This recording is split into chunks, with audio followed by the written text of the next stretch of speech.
विधानसभा निवडणुकीच्या प्रचारादरम्यान मुख्यमंत्री देवेंद्र फडणवीसांनी दिल्लीचे माजी मुख्यमंत्री अरविंद केजरीवालांवर टीका केली।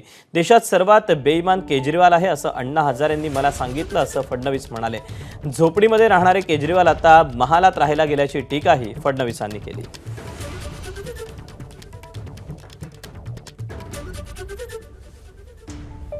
मी तर महाराष्ट्रात आलो आणि महाराष्ट्रामध्ये अण्णा हजारेंना भेटून आलो आणि मी म्हणत नाही, अण्णा हजारेंनी सांगितलं की देशामध्ये सगळ्यात बेईमान जर कोणी असेल केजरीवाल आहे। हे अण्णा हजारेंनी सांगितलंय। ज्यांनी घराचा घोटाळा केला, जे लोक म्हणत होते झोपडी में रहूंगा, ते महाल बांधून महालांमध्ये राहायला गेले आणि त्यांच्या महालामधले पडदे देखील म्हणजे एखाद्या श्रीमंताला लाजवतील अशा प्रकारचे पडदे ज्यांनी महालामध्ये लावले। एबीपी माझा, उघडा डोळे बघा नीट।